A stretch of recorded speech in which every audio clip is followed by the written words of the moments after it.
Pero bago po tayo dumako sa ating pong mga issue at mga balita, ito po muna ang ating food for the soul and food for the spirit.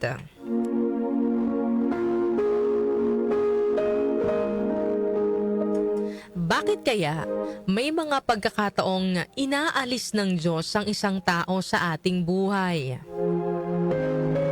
Madalas mga kanyusik hindi po natin maunawaan bakit ibinigay sa atin ang isang tao.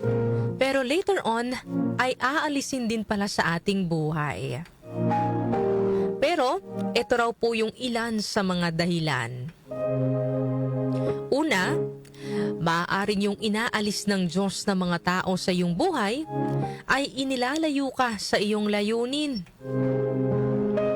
Pangalawa, maaaring inaalis ng Diyos sa buhay mo ang isang tao dahil nagdudulot lang ito ng pagkalito sa iyo kaysa kapayapaan.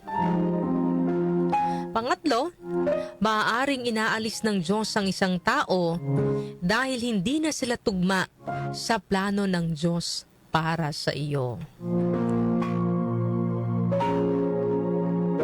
Hindi madaling tanggapin mga kanyusik kapag ang isang tao na malapit po sa atin o napamahal na po sa atin ay biglang aalisin ng Diyos sa ating buhay.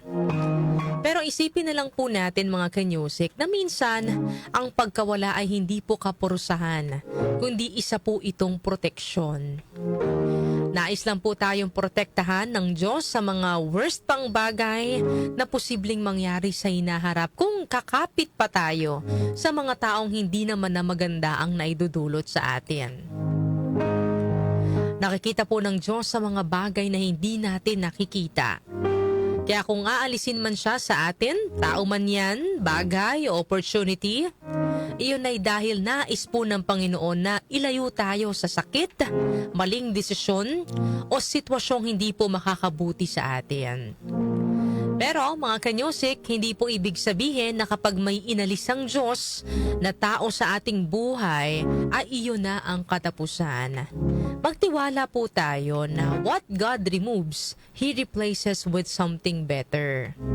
Something na magbibigay po sa atin ng clarity, peace, at iyong tumutugma na sa kanyang will para po sa atin. Sabi nga po mga kanyusik sa Jeremiah chapter 29 verse 11, "For I know the plans I have for you, declares the Lord. Plans to prosper you and not to harm you. Plans to give you hope and a future." Yan po ang ating food for the soul and food for the spirit ngayong araw po ng Wednesday.